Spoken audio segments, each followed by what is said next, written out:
Oke, rekaman sudah dimulai. Bismillahirrahmanirrahim. Assalamualaikum warahmatullahi wabarakatuh.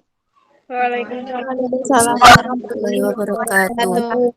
Baik, alhamdulillahirrahmanirrahim. Kita masih diberi kesehatan, diberi kesempatan bisa ketemu pada sore hari ini dalam kondisi sehat walafiat, yang insya Allah dalam kondisi puasa diberikan kelancaran, kesehatan, dan selalu mendapatkan ridho Allah Subhanahu wa Ta'ala. Baik, sore hari ini saatnya kelompok 3 beraksi untuk mempresentasikan tentang kurikulum 2013 yang meliputi Mbak Anissa Indrianti, Mbak Nadia Amalia, Mbak Eni Kurnia Putri, Mbak Cudina Puspa Kartikasari, Mbak Amalia Nur Rahma Pangastuti, dan Mbak Sania Asmi. Baik, supaya nanti tidak sampai berbuka puasa bersama, waktu dan tempat saya persilahkan untuk kelompok 3. Silakan. Baik, terima kasih Pak atas waktunya. Assalamualaikum warahmatullahi wabarakatuh. Waalaikumsalam warahmatullahi wabarakatuh. Kami dari kelompok 3 akan mempresentasikan materi tentang kurikulum 2013. Kami yang beranggotakan saya sendiri Nadia Amalia, teman saya Anissa Indriati NIM 004, dan Mbak Eni Kurnia Putri NIM 007, Mbak Cudina Puspa Kartikasari NIM 009, Mbak Amalia Nur Rahman NIM 010, dan Mbak Sania Asmi NIM 012. Untuk materi yang pertama akan disampaikan oleh Mbak Anissa Indrianti. Untuk Mbak Anissa Indrianti, saya persilahkan. Baik, terima kasih Mbak Nadia. Di sini saya akan menjelaskan tentang pengertian kurikulum 2013. Kurikulum adalah perangkat rencana dan pengaturan mengenai tujuan, isi, dan bahan pelajaran serta bahan yang digunakan sebagai pedoman penyelenggaraan kegiatan pembelajaran untuk mencapai tujuan pendidikan tertentu. Dalam Undang-Undang Nomor 20 Tahun 2003 tentang Sistem Pendidikan Nasional menyebutkan bahwa kurikulum adalah perangkat rencana dan pengaturan mengenai tujuan, isi, dan bahan pelajaran serta cara yang digunakan sebagai pedoman penyelenggaraan kegiatan pembelajaran untuk mencapai tujuan tertentu. Kemudian, seiring berjalannya waktu, maka bertambah pula pengetahuan manusia, sehingga dari masa ke masa, maka berubah pula kurikulum pembelajaran yang sebelumnya disebut dengan kurikulum tingkat satuan pendidikan atau KTSP. Seiring dengan berkembangnya pengetahuan, maka berubah pula kurikulum yang sekarang dikenal dengan kurikulum 2013. Kurikulum 2013 ini adalah kurikulum berbasis kompetensi yang dirancang untuk mengantisipasi kebutuhan kompetensi abad 21. Kurikulum 2013 ini mempunyai tujuan untuk mendorong peserta didik agar mampu lebih baik lagi untuk melakukan observasi, bertanya, bernalar, dan mengomunikasikan atau mempresentasikan apa yang mereka peroleh atau mereka ketahui setelah menerima materi pelajaran. Kemudian, rasional kurikulum 2013. Pengembangan kurikulum 2013 merupakan langkah lanjutan pengembangan kurikulum yang berbasis kompetensi yang telah dirilis pada tahun 2004 dan KTSP 2006. Pengembangan kurikulum 2013 ini diorientasikan untuk meningkatkan dan keseimbangan yang mencakup kompetensi sikap atau attitude, pengetahuan, knowledge, dan keterampilan secara terpadu atau skill. Menurut Slameto tahun 2015, rasional pengembangan kurikulum 2013 perlu dilakukan karena adanya berbagai tantangan yang dihadapi, baik tantangan internal maupun eksternal. Tantangan internal yang pertama yaitu berbagai kegiatan yang dilaksanakan untuk mengupayakan agar penyelenggaraan pendidikan dapat mencapai ke-8 standar yang telah ditetapkan. Yang kedua yaitu Faktor perkembangan penduduk Indonesia dilihat dari pertumbuhan penduduk usia produktif yang di mana sumber daya manusia atau SDM Indonesia usia produktif akan melimpah. Kemudian tantangan eksternal yang pertama yaitu tantangan masa depan antara lain terkait dengan arus globalisasi dan berbagai isu yang terkait dengan masalah lingkungan hidup, kemajuan teknologi dan informasi, kebangkitan industri kreatif dan budaya, dan perkembangan pendidikan di tingkat internasional. Yang kedua yaitu kompetensi masa depan yang diperlukan dalam menghadapi arus globalisasi antara lain yang berkaitan dengan kemampuan berkomunikasi, kemampuan berpikir jernih dan kritis, kemampuan mempertimbangkan segi moral suatu permasalahan, dan kemampuan menjadi warga negara yang bertanggung jawab. Yang ketiga yaitu persepsi masyarakat antara lain terlalu menitikberatkan pada aspek kognitif, beban siswa terlalu berat dan kurang bermuatan karakter.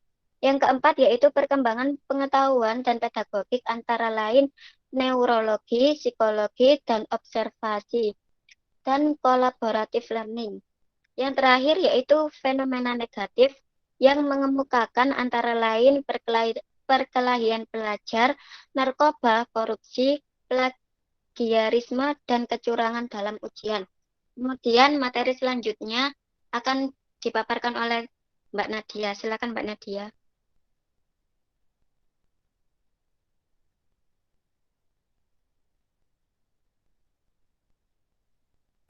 Untuk materi selanjutnya akan disampaikan oleh Mbak Eni Kurnia Putri. Silakan Mbak Eni. Baik, selanjutnya adalah karakteristik dan ciri kurikulum 2013. Kurikulum 2013 mempunyai karakteristik tertentu, di antaranya yang pertama adalah mewujudkan pendidikan berkarakter. Pendidikan berkarakter sebenarnya merupakan karakter dan ciri pokok kurikulum pendidikan sebelumnya, di mana dalam kurikulum tersebut dituntut bagaimana mencetak peserta didik yang memiliki karakter yang baik, bermoral, dan memiliki budi pekerti yang baik pula. Namun, pada implementasi kurikulum ini masih terdapat berbagai kekurangan, sehingga menuai berbagai direvisi guna menciptakan sistem pendidikan yang berkelanjutan dan dapat mencerdaskan kehidupan bangsa. Yang kedua adalah menciptakan pendidikan berwawasan lokal. Wawasan lokal merupakan suatu hal yang paling penting. Namun, pada kenyataannya, yang terjadi selama ini, potensi dari budaya lokal seakan terabaikan dan tergerus oleh tingginya pengaruh budaya modern.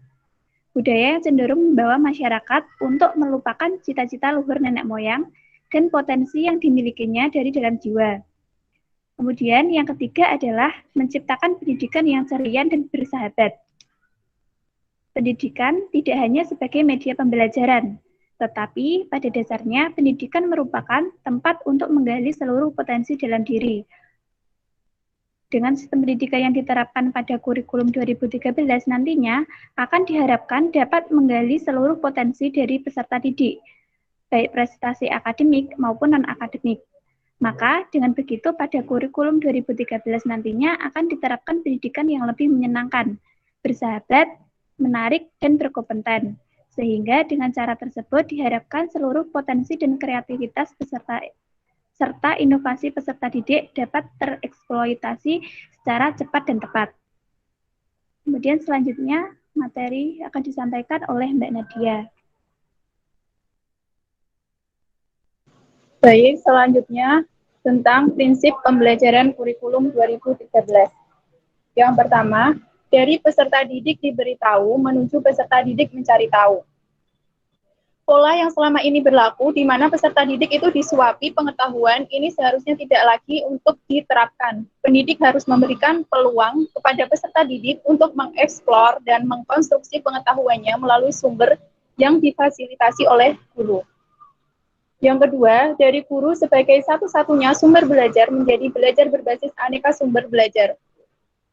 Seperti yang kita ketahui bahwa saat ini banyak sekali yang bisa dijadikan sebagai sumber belajar, seperti lingkungan sekitar kita, internet, bahkan siswa saat ini justru lebih kompeten dalam mengakses internet yang di dalamnya terdapat berbagai macam materi yang bisa dijadikan sebagai sumber belajar. Untuk itu, seorang pendidik itu harus mendorong peserta didiknya untuk menggunakan berbagai sumber belajar tersebut. Yang ketiga, dari pendekatan tekstual menuju proses sebagai penguatan penggunaan pendekatan ilmiah. Tekstual ini berarti pemahaman yang bersumber dari sumber tertulis atau teks. Cara ini sudah tidak tepat lagi. Seorang guru harus menggunakan pendekatan ilmiah dalam suatu pembelajaran. Prinsip yang keempat, dari pembelajaran berbasis konten menuju pembelajaran berbasis kompetensi. Pembelajaran berbasis konten ini menitik beratkan pada bagaimana seorang siswa itu mengetahui isi materi yang sudah disajikan oleh pendidik. Sedangkan pembelajaran berbasis kompetensi merupakan pembelajaran yang diberikan sehingga peserta didik dapat mencapai kompetensi yang ditentukan melalui sikap, pengetahuan, dan keterampilan. Selanjutnya, dari pembelajaran parsial menuju pembelajaran terpadu. Pembelajaran parsial merupakan pembelajaran yang terpisah-pisah. Kompetensi, sikap, pengetahuan, dan keterampilan tidak saling berhubungan. Pembelajaran yang semacam ini harus dirubah di mana pembelajaran yang dilakukan harus saling berkaitan dan memperhatikan keterpaduan kompetensi, sikap, pengetahuan, dan keterampilan. Selanjutnya, dari pembelajaran yang menekankan jawaban tunggal menuju pembelajaran dengan jawaban yang kebenarannya multidimensi.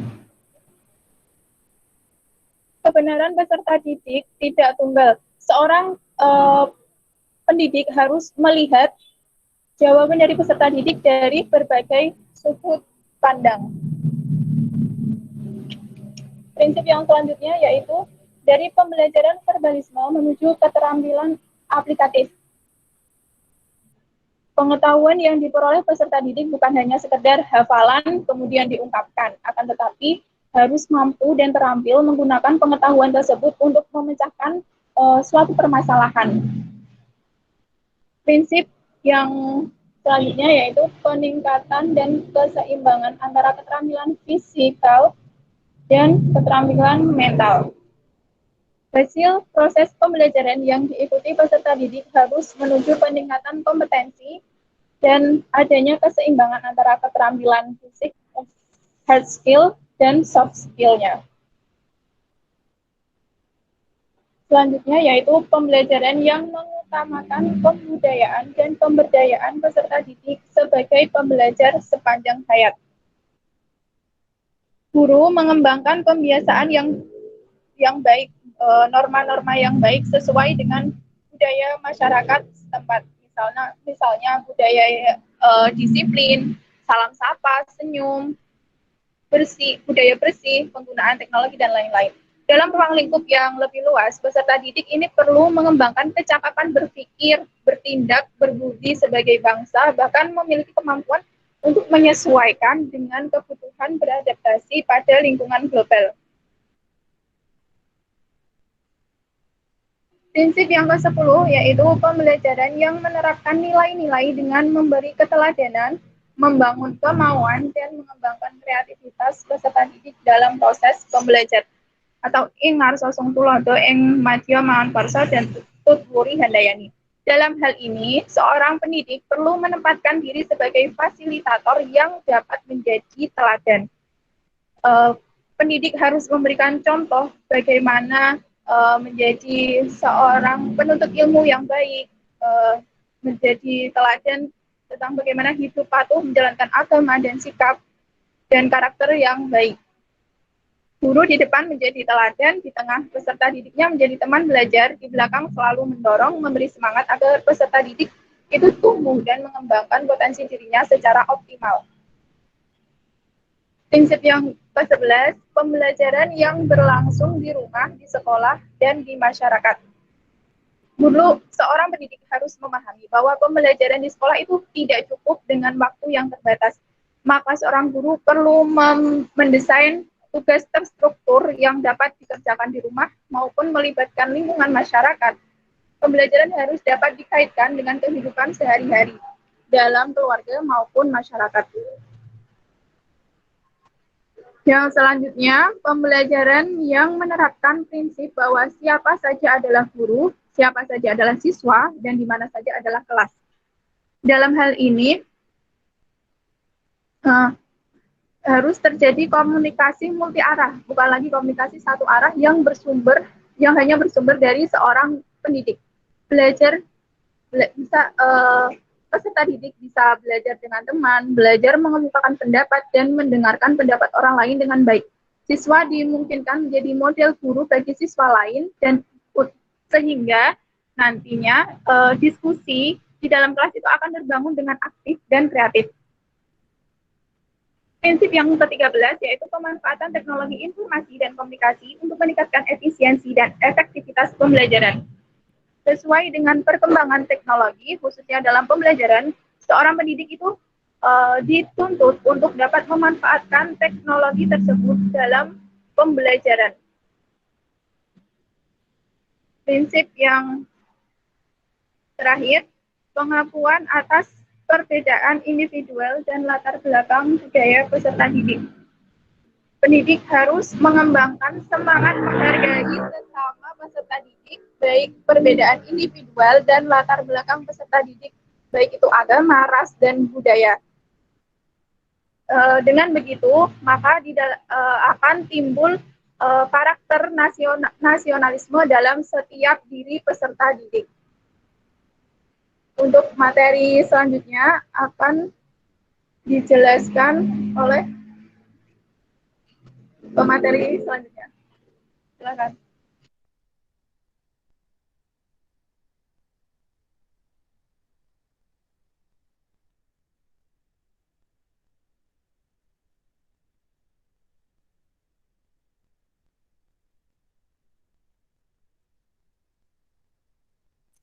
Selanjutnya yaitu komponen kurikulum 2013. Kurikulum memiliki 5 komponen utama yaitu 1 tujuan, 2 materi, 3 strategi pembelajaran, 4 organisasi kurikulum, dan 5 evaluasi. Yang pertama yaitu tujuan. Tujuan pendidikan direkomendasikan sebagai pengembangan pertumbuhan yang seimbang dari potensi dan kepribadian total manusia melalui latihan spiritual, intelektual, perasaan, dan kepekaan fisik, sehingga menjadi manusia muslim yang terus berkembang dalam hal keimanan, ketakwaan kepada Allah Subhanahu wa taala, serta berakhlak mulia dalam kehidupan pribadi, masyarakat, berbangsa, dan bernegara.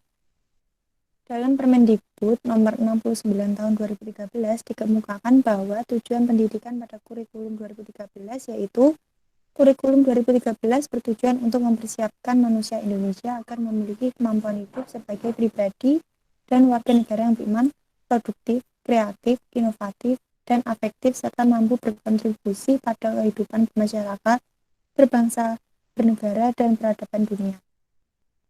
Yang kedua, materi pembelajaran. Materi pembelajaran disusun secara logis dan sistematis dalam bentuk A. Teori, seperangkat konstruk atau konsep, definisi atau proposisi yang saling berhubungan, yang menyajikan pendapat sistematik tentang gejala dengan spesifikasikan hubungan-hubungan antara variabel-variabel dengan maksud menjelaskan dan meramalkan gejala tersebut. Yang B. Konsep, suatu abstraksi yang dibentuk oleh organisasi dari kekhususan-kekhususan. Yang C. Generalisasi, kesimpulan umum berdasarkan hal-hal yang khusus. D. Prinsip, yaitu ide utama, pola skema yang ada dalam materi yang mengembangkan hubungan antara konsep.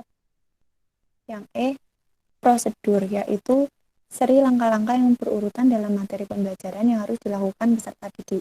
F. Fakta, sejumlah informasi khusus dalam materi yang dianggap penting, terdiri dari terminologi, orang, dan tempat serta kejadian.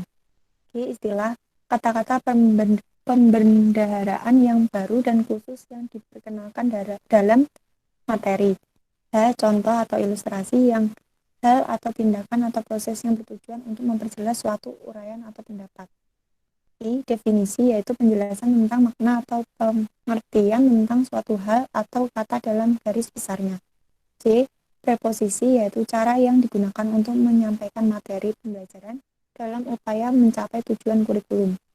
Materi pembelajaran pada hakikatnya merupakan bagian tak terpisahkan dari silabus, yakni perencanaan, prediksi, dan proyeksi tentang apa yang akan dilakukan pada saat kegiatan pembelajaran. Secara garis besar dapat dikemukakan bahwa materi pembelajaran adalah pengetahuan, keterampilan, dan sikap yang harus dikuasai peserta didik dalam rangka menemui standar kompetensi yang diterapkan. Yang ketiga, strategi pembelajaran. Strategi pembelajaran suatu kurikulum tergambar dalam cara yang ditempuh di dalam melaksanakan pengajaran, cara di dalam mengadakan penilaian, cara dalam melaksanakan bimbingan dan penyuluhan, dan cara mengatur kegiatan sekolah secara keseluruhan. 4. Organisasi kurikulum. Terdapat 6 ragam pengorganisasian kurikulum. A. Mata pelajaran terpisah. Kurikulum terdiri dari sejumlah mata pelajaran yang terpisah-pisah, yang diajarkan sendiri-sendiri tanpa ada hubungan dengan mata pelajaran lainnya. B. Mata pelajaran berkorelasi. Korelasi diadakan sebagai upaya untuk mengurangi kelemahan-kelemahan sebagai akibat pemisahan mata pelajaran. C. Bidang studi, yaitu organisasi kurikulum yang berupa pengumpulan beberapa mata pelajaran yang sejenis serta memiliki ciri-ciri yang sama dan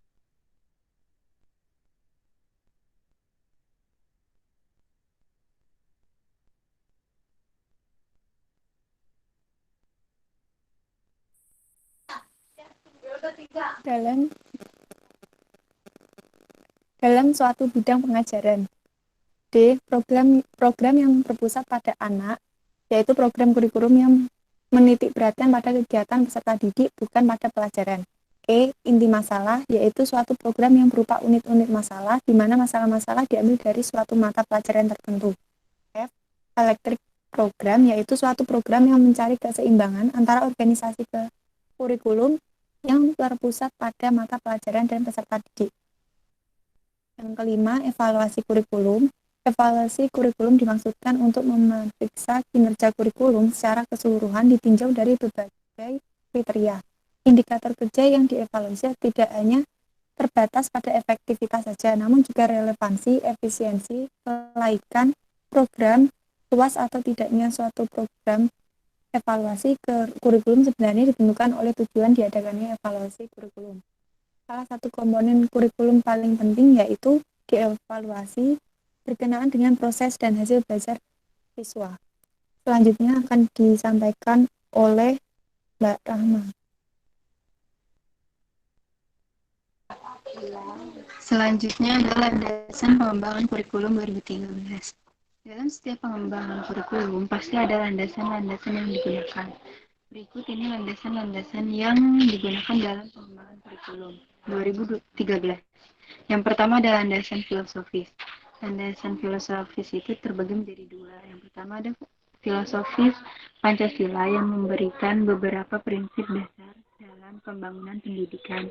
Yang kedua ada filosofis pendidikan yang berbasis pada nilai-nilai luhur, nilai akademik, kebutuhan peserta didik, dan masyarakat. Yang kedua ada landasan yuridis. Secara yuridis, kurikulum adalah suatu kebijakan publik yang didasarkan kepada dasar filosofis bangsa dan keputusan yuridis di bidang pendidikan. Landasan yuridis kurikulum adalah Pancasila dan Undang-Undang Dasar 1945.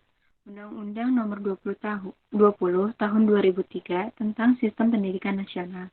Peraturan Pemerintah Nomor 19 Tahun 2005 dan Peraturan Menteri Pendidikan Nasional Nomor 23 Tahun 2006 tentang standar kompetensi lulusan dan Peraturan Menteri Pendidikan Nasional Nomor 22 Tahun 2006 tentang standar isi. Selanjutnya ada landasan konseptual. Landasan konseptual itu terdiri dari yang pertama ada relevansi pendidikan, yang kedua ada kurikulum berbasis kompetensi dan karakter, ketiga pembelajaran kontekstual, keempat pembelajaran aktif, dan yang kelima ada penilaian yang valid, utuh, dan menyeluruh. Yang keempat ada landasan teoritis. Kurikulum dikembangkan atas dasar teori pendidikan berdasarkan standar dan teori pendidikan berbasis kompetensi. Pendidikan berdasarkan standar adalah pendidikan yang menetapkan standar nasional sebagai kualitas minimal hasil belajar yang berlaku untuk setiap kurikulum. Standar kualitas nasional dinyatakan sebagai standar kompetensi lulusan. Standar kompetensi lulusan tersebut adalah kualitas minimal lulusan suatu jenjang atau satuan pendidikan. SKL mencakup sikap, pengetahuan, dan keterampilan. Yang selanjutnya adalah landasan empiris. Dalam satu sistem pendidikan, kurikulum itu bersifat dinamis serta harus selalu dilakukan perubahan dan pengembangan agar dapat mengikuti perkembangan dan tantangan zaman. Namun demikian, perubahan dan pengembangan kurikulum harus dilakukan secara terarah dan tidak asal-asalan. Hal-hal seperti ini menunjukkan perlunya perubahan orientasi kurikulum dengan tidak membebani peserta didik dengan konten. Namun, pada aspek kemampuan esensial yang diperlukan semua warga untuk berperan serta dalam membangun negara pada masa mendatang. Dalam satu sistem pendidikan, kurikulum itu bersifat dinamis serta harus selalu dilakukan perubahan dan pengembangan agar dapat mengikuti perkembangan dan tantangan zaman. Namun demikian, perubahan dan pengembangan kurikulum harus dilakukan secara terarah dan tidak asal-asalan. Selanjutnya akan disampaikan oleh Mbak Seni. Baik, selanjutnya poin penting dalam perubahan kurikulum 2013 revisi 2017. Revisi kurikulum 2013 tahun 2017 tidak terlalu signifikan, namun perubahan difokuskan untuk meningkatkan hubungan atau keterkaitan antara kompetensi inti atau KI dan kompetensi dasar atau KD. Sedangkan dalam penyusunan rencana pelaksanaan pembelajaran RPP K13 revisi 2017 yang dibuat harus muncul 4 macam hal, yaitu PPK, literasi, 4C, dan HOT, sehingga perlu kreativitasan guru dalam meramunya. Terdapat beberapa poin penting perubahan kurikulum 2013 revisi tahun 2017, diantaranya adalah yang pertama, nama kurikulum tidak berubah menjadi kurikulum nasional, melainkan tetap memakai nama kurikulum 2013 edisi revisi yang berlaku secara nasional. Yang kedua, penilaian sikap kompetensi inti KI1 dan KI2 sudah ditiadakan di setiap mata pelajaran kecuali mapel, agama, dan PPKN.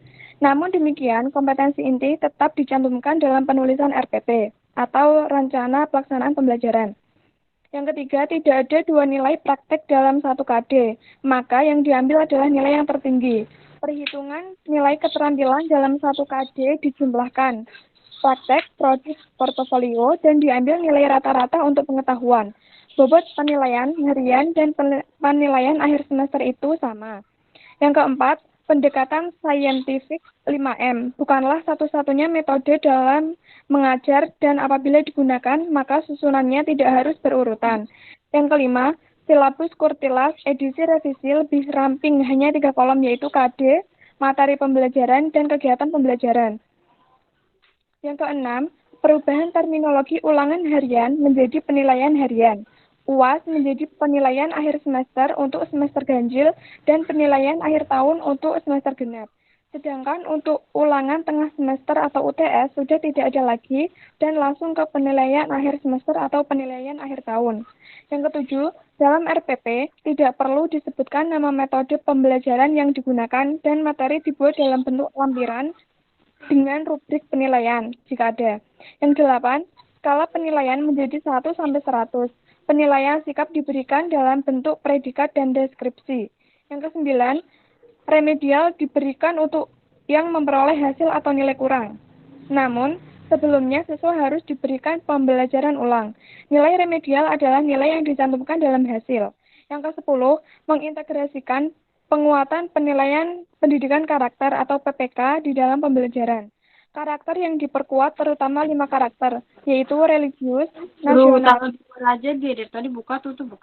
mandiri, gotong royong, dan integritas. Yang ke-11, Mengintegrasikan literasi. Keterampilan AB21 atau diistilahkan dengan 4C, kreatif, critical thinking, komunikatif, dan kolaboratif. Yang ke-12, mengintegrasikan HOTS atau higher order thinking skill. Sekian penjelasan dari kami. Saya kembalikan kepada moderator. Selanjutnya, kami buka sesi tanya jawab. Kami persilakan kepada teman-teman yang ingin bertanya untuk menyampaikan pertanyaannya. Kami buka untuk 3 penanya. Yang ingin bertanya kami persilakan. Silakan kelompok yang lain yang ingin bertanya langsung ajukan pertanyaannya. Silakan. Saya, Mbak.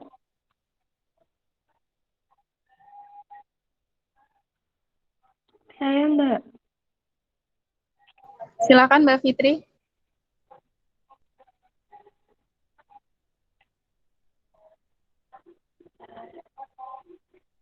Baik, saya Fitri Hanif Fatul Umaroh, NIM 013.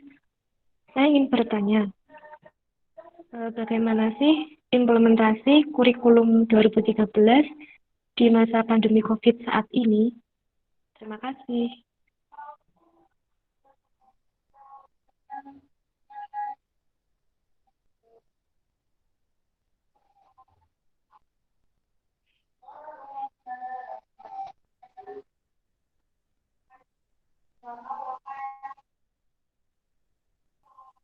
Apakah sudah jelas, Mbak, pertanyaannya?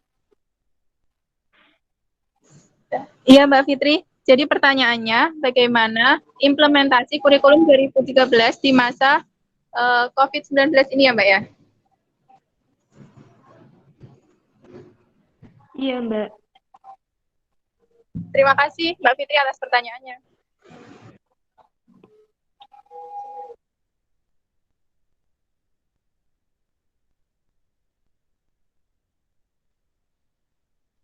Ayo, untuk yang lainnya silakan tanya aja dulu, enggak apa-apa. Saya, Pak. Oh, Mas Adit, silakan. Mbak Nadia, Mas Adit tanya. Silakan Mas Edit. Tak kirim via chat mawon. Boan dat. Iya, Mas. Monggo. Oke. Oke, ada yang lain?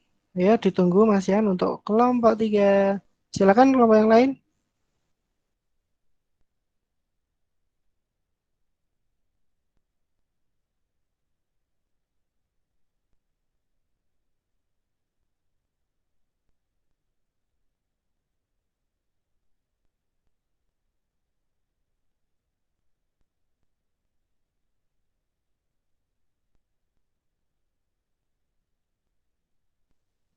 Ayo, masih ada satu penanya lagi untuk kelompok 3. Silakan. Ada yang ingin tanya dari kelompok lain?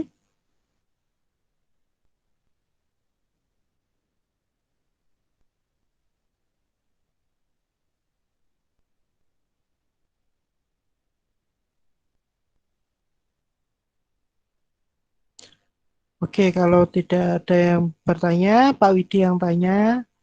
Pertanyaannya dari Pak Widi,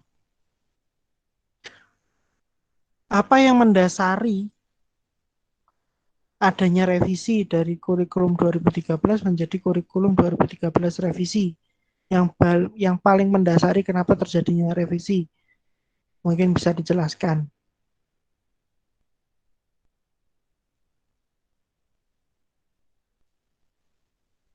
Bisa diterima kan Mbak Nadia? Iya, Pak. Bisa, Pak. Oke, sip. Oke, ini mau kelompok 3 mau diskusi dulu atau langsung menjawab? Diskusi dulu, Pak. Oke, baik. Sambil menunggu kelompok 3 untuk diskusi, Pak Widi nilai untuk presentasinya, untuk PPT-nya sangat bagus, jelas, dan mudah dipahami. Untuk penjelasannya juga sangat jelas, mungkin tadi agak sedikit putus-putus, karena mungkin jaringan, karena wajar ini udah jam-jam kredit pada pulang kerja dan lain ya biasanya memang jaringan pas lemot-lemotnya. Untuk makalah juga sudah bagus, jadi untuk penjelasannya bagus sekali. Silahkan ini nanti bisa untuk dikembangkan lagi untuk kelompok 4 untuk pembahasan yang selanjutnya. Baik, sambil menunggu kelompok 3 juga, ini kan belum ada edaran dari kampus mulai berakhirnya perkuliahan selama Ramadan ini. Nah, minggu depan kan pas bertepatan insya Allah pas Idul Fitri. Nah, ini bagaimana? Apakah dihentikan minggu depan kita free, terus dilanjutkan setelah Idul Fitri atau bagaimana? Minggu depan kita free Pak Wid. Oke, gitu ya. Fik ya. Tadi Mbak Ida seperti itu ini, Mbak MPS. Apa ada pengumuman dari kampus nggak, Mbak Ida? Kalau edaran dari kampus itu mulai libur besok Senin. Kemarin dapat bocoran sedikit. berarti belum ada surat resmi ya, masih pembahasan ya? Belum Pak Wid. Oke. Nah, ya saya juga kok dosen juga belum dapat. Oke, berarti kita ambil nganu aja lah, juga manusiawi juga lah. Minggu depan kita full free gitu aja ya. Terus kita lanjutkan setelah Idul Fitri. Nanti takutnya malah kita bahasnya besok iso tekan opor, kacang, mete, kongguan isi rengginang kayak gitu. Oke, itu ya kita sepakat. Baik, untuk kelompok 3 sudah siap?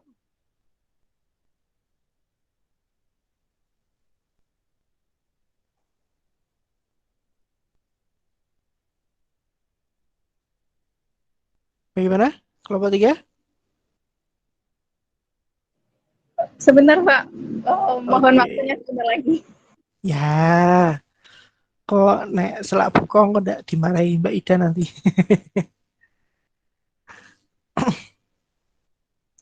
Oke, sambil menunggu kelompok 3 mungkin dari mahasiswa-mahasiswa yang lain mungkin ada yang ingin ditanyakan di luar konteks ini.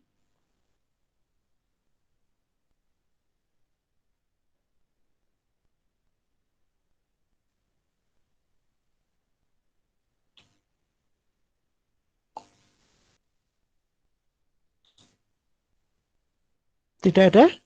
Oke, kita lanjut aja untuk kelompok 3-nya. Tadi ini ada pertanyaan Mas Hadid ini. Ini masih ada satu pertanyaan lagi loh Mas Yan. Kalau di luar pertanyaannya Pak Widi ada 3 pertanyaan. Silakan kalau ada yang mau tanya langsung diajukan ke kelompok 3 langsung atau langsung ketik di kolom chat ya, di obrolan. Ini pertanyaan Mas Hadid tadi beberapa maksudnya ini seberapa pengaruhnya gitu Mas Hadid?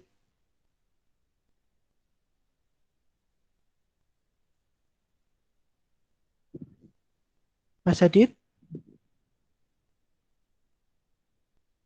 Mas Hadid. Wah, lost contact. Oke, maksudnya mungkin seberapa pengaruhnya integrasi pemikiran kritis dengan HOTS pada pembelajaran saat ini. Karena memang untuk era COVID-19 seperti ini memang ini sangat krusial sekali ya dalam pemikiran kritis dan HOTS itu sendiri. Nah, kadang dijelaskan tanpa adanya HOTS pun siswa juga susah untuk memahami.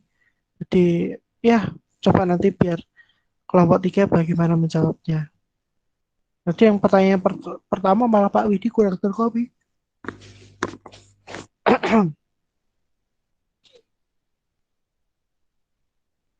Karena kelompok 3 sudah siap? Izin mencoba menjawab pertanyaan dari Mbak Fitri. Bagaimana implementasi kurikulum 2013 di masa pandemi? Jadi prinsip pembelajaran dari kurikulum 2013 tadi kan proses pembelajaran itu harus dilakukan secara interaktif, inspiratif, menyenangkan, dan menantang. Nah, sedangkan di masa pandemi seperti ini, semua itu dilakukan secara daring atau online. Jadi, maka kurikulum ini harus bisa fleksibel. Pendidik harus bisa menerapkan pembelajaran dengan memanfaatkan ilmu teknologi yang ada sekarang dan harus membuat pembelajaran itu harus tetap menarik dengan memanfaatkan media-media pembelajaran melalui teknologi tersebut. Misalkan kita bisa menggunakan media aplikasi TikTok untuk menyampaikan pembelajaran tentang misalnya anatomi tubuh dengan media yang interaktif seperti itu, maka pembelajaran daring ini akan berlangsung dengan menarik dan peserta didik juga tidak akan bosan dalam mengikuti pembelajaran tersebut. Kurang lebihnya seperti itu, mungkin materi atau teman-teman yang lain bisa menambahkan.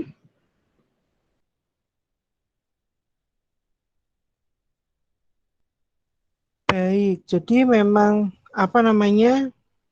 tadi dikatakan bahwasanya kurikulum memang harus fleksibel. Ya, memang kurikulum itu memang pada prinsipnya untuk pengembangan kurikulum itu yang salah satu aspek yang perlu diperhatikan adalah fleksibilitasnya, di mana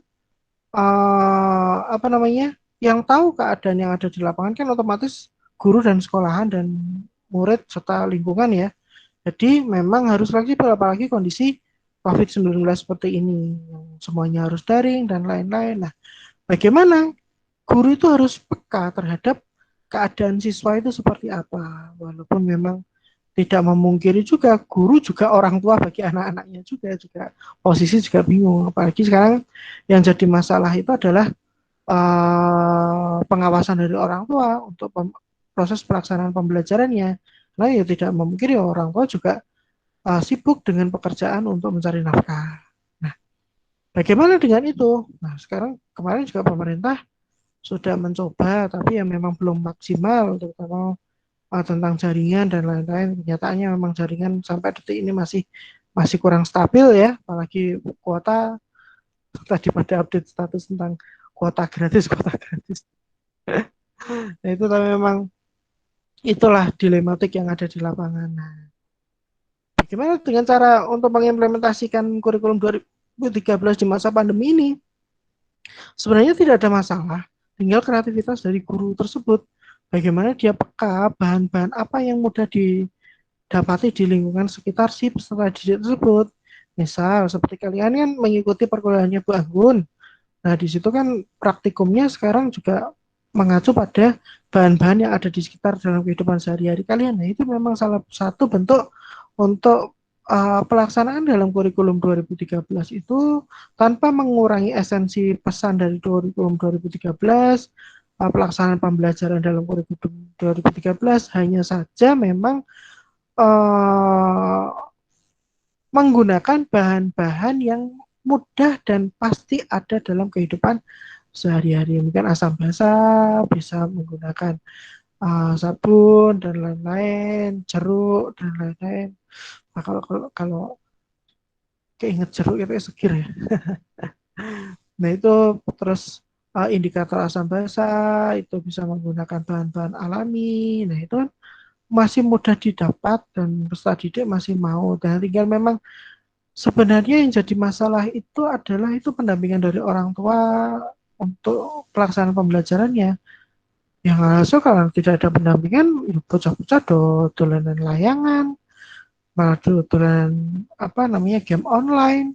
Sebenarnya kan yang itu yang menyebabkan teknologi itu adalah racun. Enggak, teknologi itu adalah alat, yang membuat seperti itu adalah manusianya sendiri.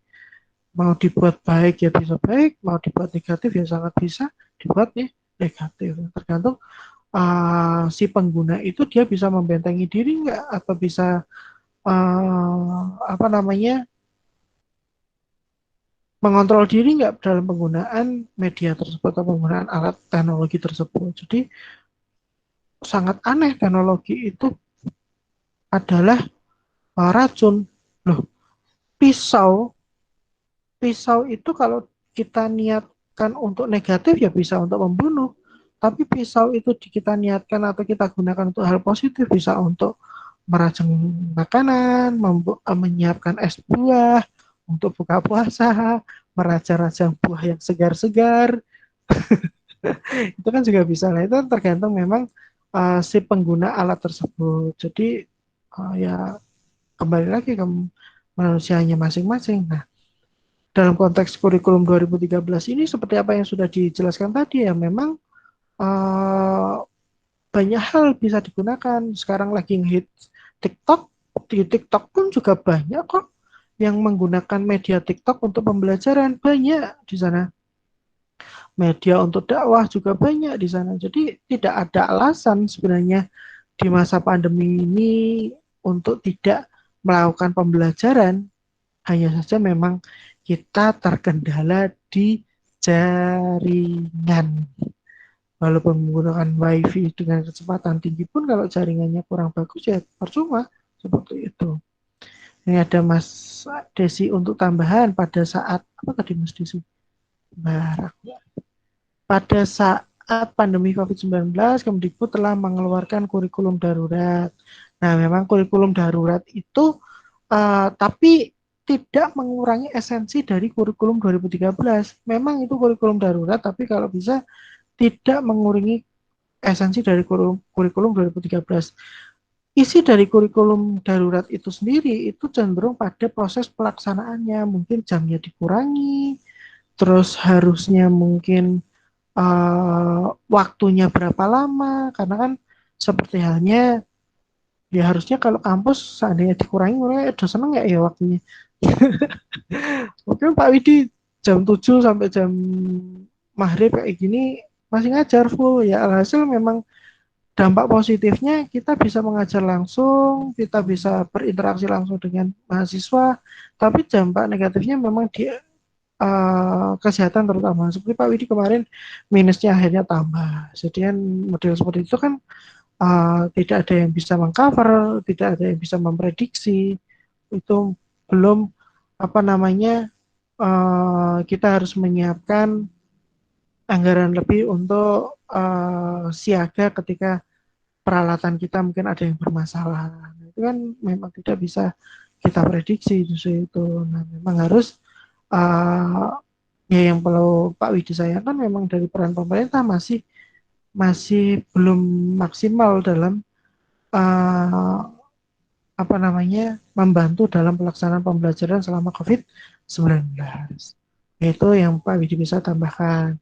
Mungkin pertanyaan kedua untuk yang Mas Hadid, silahkan Mbak Nadia.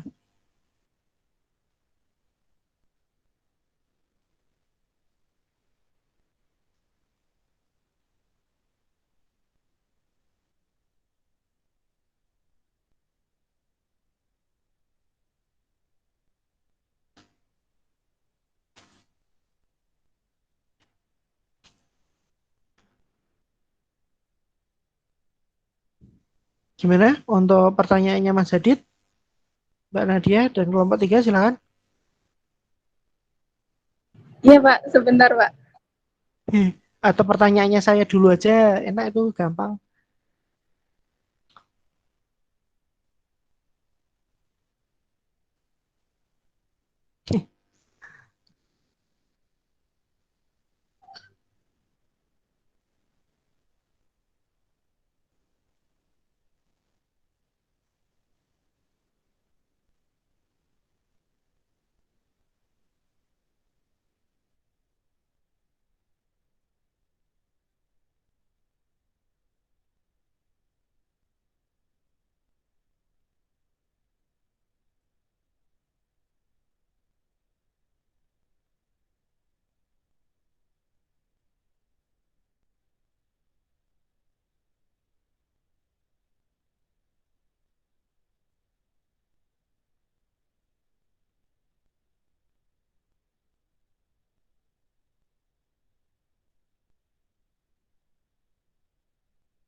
Ayo, kelompok 3 kan ada banyak tuh, ada Mbak Anissa, ada Mbak Eni, Mbak Judina, Mbak Amalia, Mbak Sania. Yuk, Pak Widi juga pengen dengar suaranya. Yuk.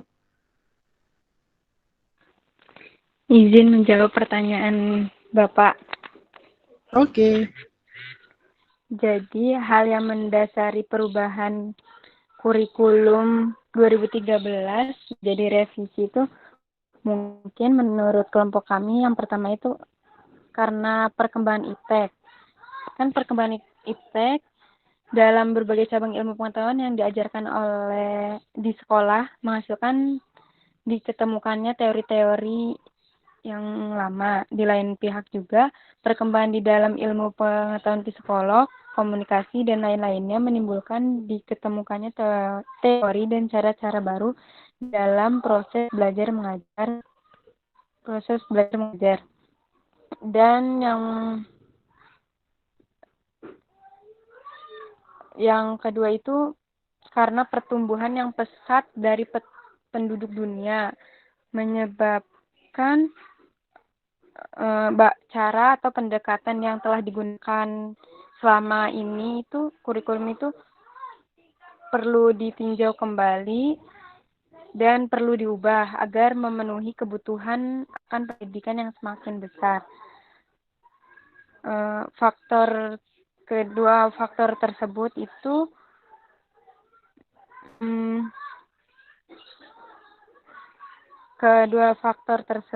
banyak mempengaruhi timbulnya perubahan kurikulum yang kita alami saat ini, di Indonesia ini.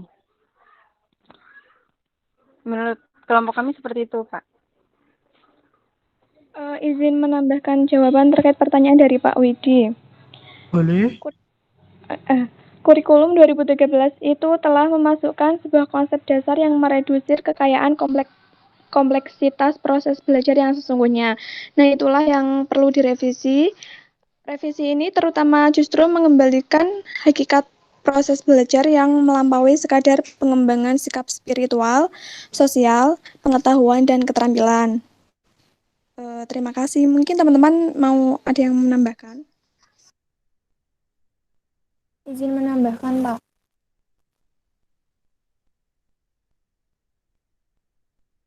Iya, silakan. Langsung aja Mbak Jotina. Direvisi karena kurang optimal, Pak. Jadi, kurikulum 2013 itu hanya mencantumkan keterampilan berpikir atau keterampilan abstrak yang mengacu pada buku Gears. Padahal seharusnya keterampilan itu melingkupi keterampilan yang konkret. Jadi kurang optimal gitu, Pak.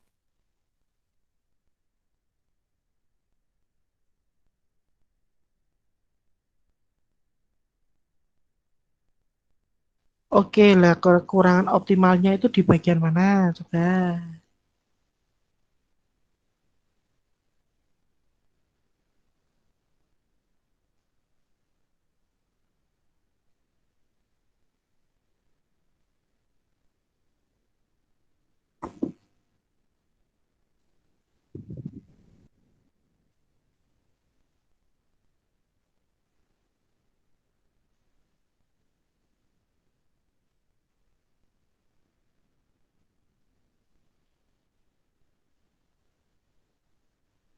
Gimana?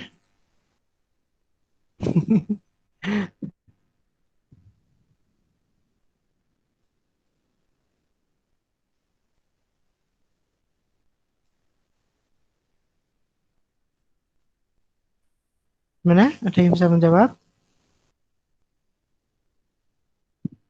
Mau menambahkan lagi, Pak. Oke. Menurut sumber yang saya dapat itu, kurikulum 2013 itu dibuat tidak melalui riset dan evaluasi yang mendalam, sehingga implementasinya itu di sekolah-sekolah belum tentu optimal dimanfaatkan oleh guru dan siswa. Gitu, Pak. Mohon maaf juga. Pendapat nggak ada yang salah. Ayo, apa lagi yang ingin berpendapat?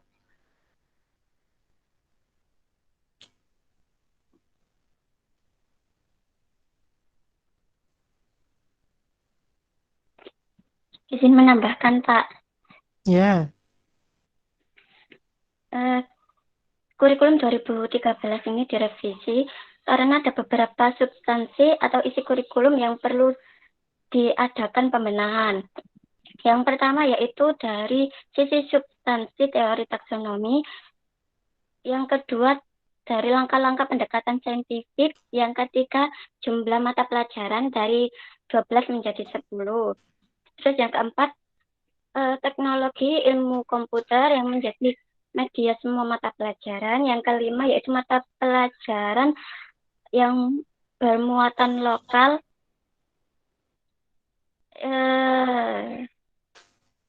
Kemudian jumlah jam bertambah 6 jam per minggu akibat perubahan pendekatan pembelajaran. Kemudian yaitu ekstrakurikuler yang terdiri atas pramuka, OSIS, UKS, PMR, dan lain-lain. Kemudian yang terakhir yaitu dalam kurikulum 2013, guru tidak lagi diwajibkan untuk membuat silabus atau bahan ajar. Dan tentu ini berbeda dengan kurikulum KTSP yang sebelumnya diterapkan. Begitu, Bapak. Oke, baik. Jadi pada prinsipnya memang kurikulum 2013 kenapa kok direvisi ke menjadi kurikulum 2013 revisi?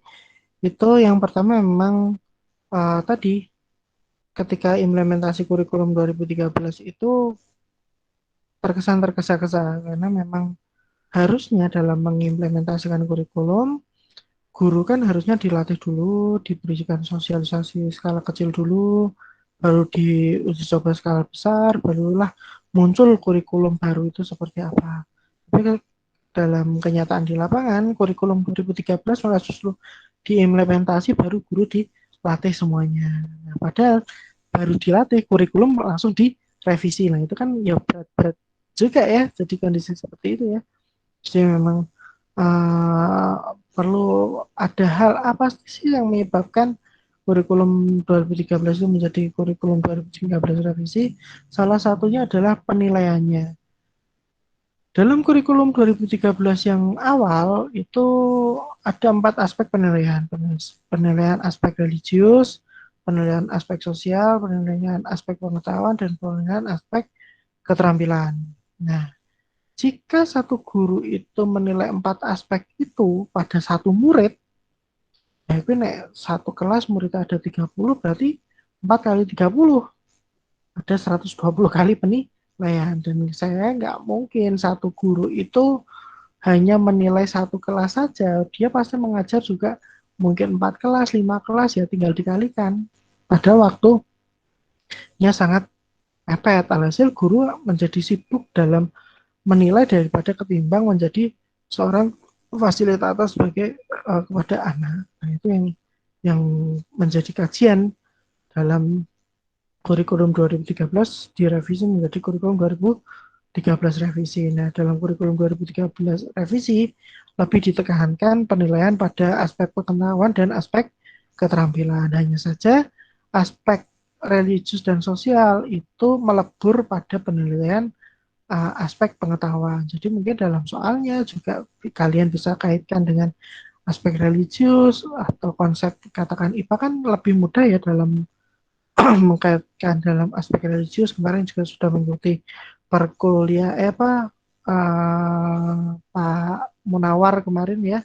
Itu kan juga bagus. Jadi bisa mengkaitkan konsep sains itu dalam aspek religius itu bagaimana. Terus aspek sosial itu bagaimana.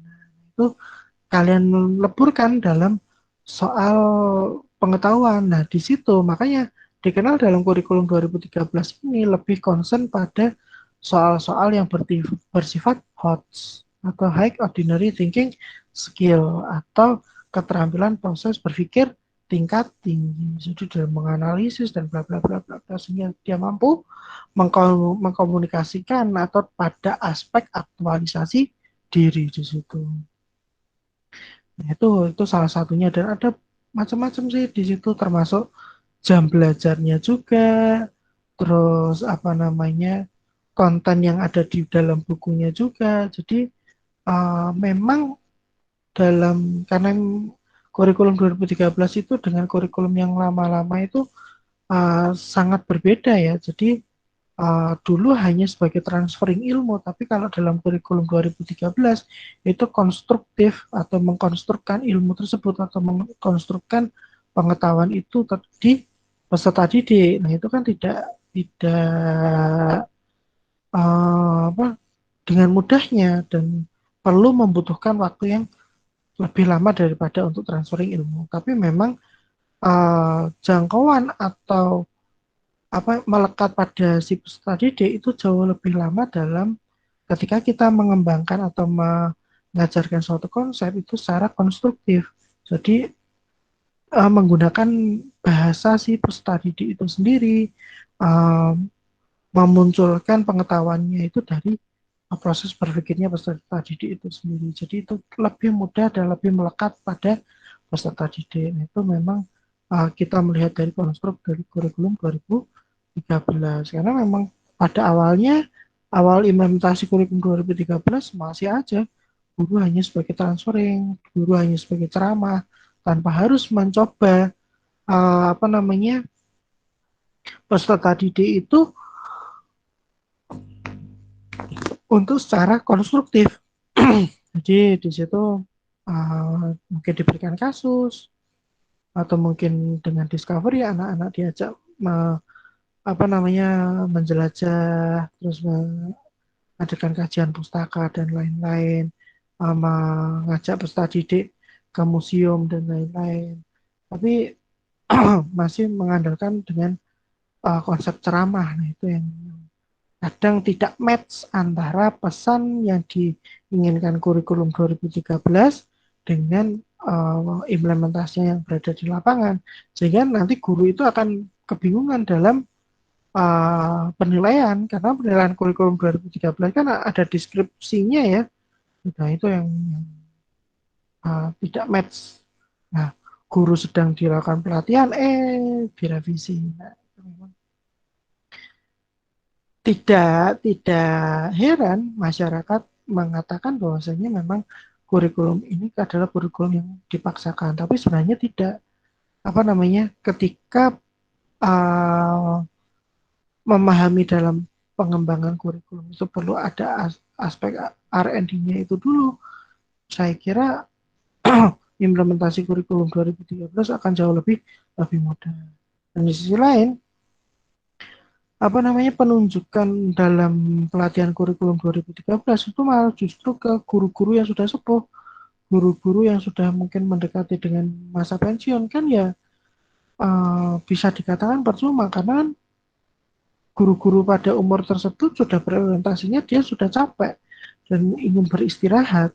Dan di sisi lain, ya memang kalau untuk pengetahuan, pengalaman kita kalah jauh dengan guru-guru yang sudah sepuh. Tapi kalau untuk masalah pengalaman, untuk pendekatan terhadap murid, guru yang sudah sepuh memang jauh lebih memiliki pengalaman. Nah, harusnya memang dalam pelatihan kurikulum 2013 yang diberangkatkan itu malah justru yang guru-guru yang masih produktif, sehingga harapannya mudah menerima, terus mudah mengikuti, dan nanti ketika dia kembali ke sekolah itu mudah bisa untuk menjadi tutor sebaya pada guru-guru yang lain. Contohkan ini kurikulum 2013 itu seperti ini, pelaksananya seperti ini, perencanaannya seperti ini, evaluasinya seperti ini, dan nanti mendeskripsikannya itu seperti ini. Sebetulnya harusnya seperti itu, tapi ya saya tidak tahu arah kepentingan di kurikulum 2013 itu seperti apa.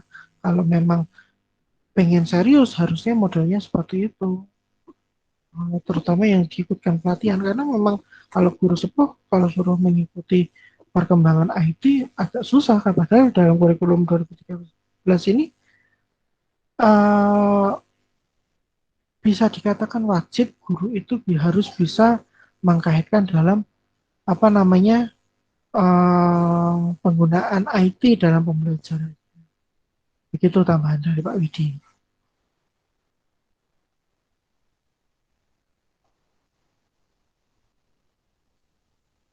Gimana? Pertanyaannya Mas Adit belum dijawab, Bu. Ayo.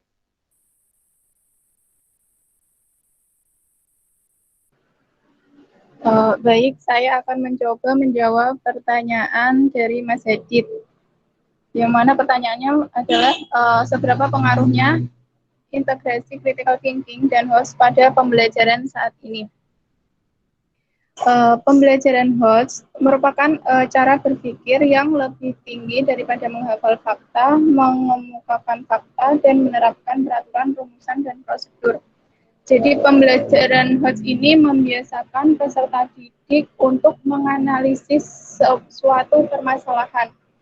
Nah, dari situ maka pembelajaran dan penilaian HOTS ini akan menghasilkan peserta didik yang mampu memahami sesuatu, mengingat dan menerapkan pengetahuannya lebih matang atau lebih istilahnya kayak lebih mantap gitu loh Pak pengetahuannya dengan dia akan memahami akan sesuatu tersebut untuk memecahkan masalah yang dihadapinya.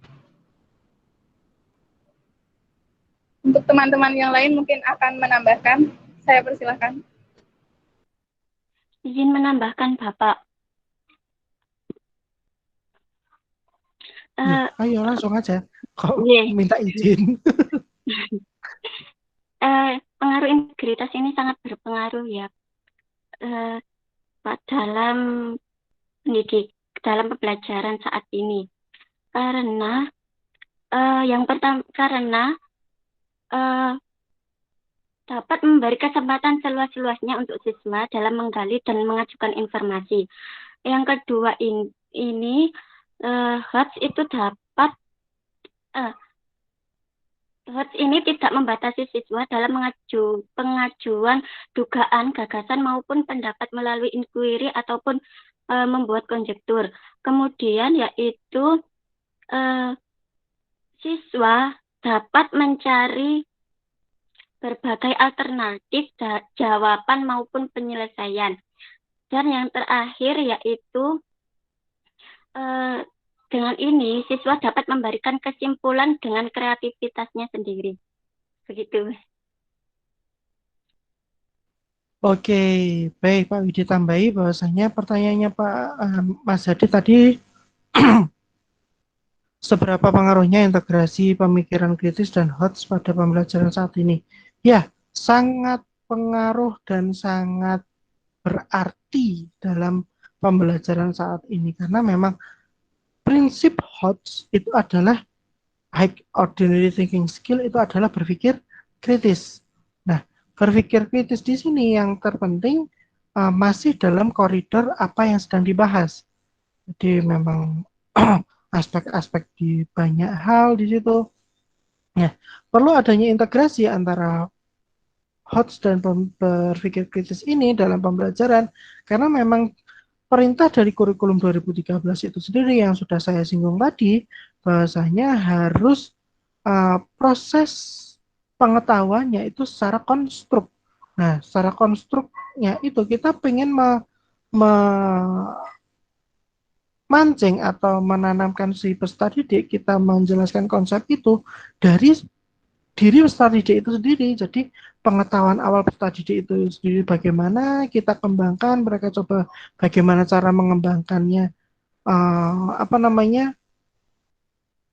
peserta didik, pengetahuan si peserta didik itu bagaimana. Nah, dasarnya apa? Ya ini pemikiran kritis atau berpikir kritis itu. Nah, nantilah cara mengukur untuk berpikir kritis ini menggunakan soal yang bertipikal HOTS. Nah, supaya dengan permasalahan-permasalahan itu anak itu perlu menganalisis dulu baru bisa menyimpulkan ini loh, jadi kasus ini itu sebenarnya adalah konsep ini, sehingga ketika dijelaskan konsep A itu akan menghasilkan seperti ini. Jadi dalam kasus tersebut itu sebenarnya ada sangkut pautnya dengan konsep A, sehingga bisa didapatkan, disimpulkan bahwasanya dalam kasus tersebut konsep A dengan pendekatan pada konsep A, sehingga mungkin pencemaran lingkungan itu bisa kita atasi dengan adanya mungkin pengurangan limbah sehari-hari, terus jangan membuang sampah di sembarang tempat, kita harus jaga kebersihan rawa dan lain-lain. Nah, itu karena memang semua hal aspek di situ supaya yuk anak itu coba kita gali, kita kembangkan cara berpikirnya. Mungkin bisa dengan pendekatan mind mapping atau mungkin bisa pendekatan dengan scaffolding. Itu ada macam-macam pendekatan untuk kita pengen meningkatkan cara berpikir kritis peserta didik.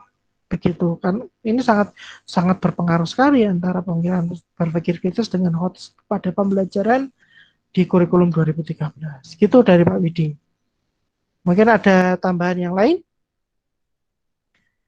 Kalau tidak ada, silakan. Waktunya juga sudah mendekati berbuka puasa. Kelompok 3 silakan menutup presentasinya.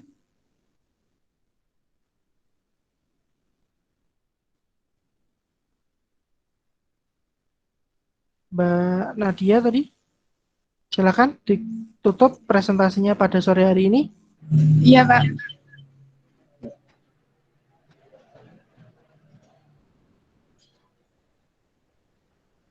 Baik, sekian presentasi dari kelompok 3.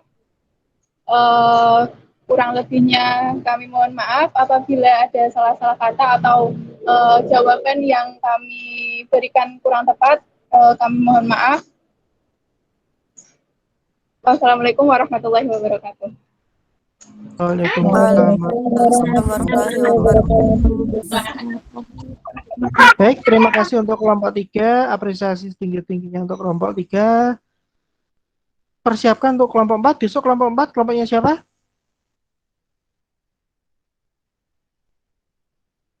Kelompok 4. Saya. Oke, dipersiapkan ya Mbak Fitri, nanti untuk kelompok 4, presentasi sama makalahnya, terus nanti dipersiapkan teman-temannya. Nah, besok ketika sudah masuk, saya harap semua juga sudah masuk, gitu ya. Baik, Pak. Oke, sip. Istimewa kelompok 3 dan semangat untuk kelompok 4 untuk selanjutnya. Baik, karena waktunya sudah mendekati dan persiapan untuk mencari takjil dan lain-lain, mempersiapkan untuk berbuka puasa. Untuk kelas hari ini saya akhiri dulu. Kurang lebihnya Pak Widi mohon maaf. Wabillahi taufiq wal hidayah. Wassalamualaikum warahmatullahi wabarakatuh. Waalaikumsalam warahmatullahi wabarakatuh. Terima kasih, Pak. Ya, sama-sama. Tetap semangat. Kok wis dulu mas kabeh.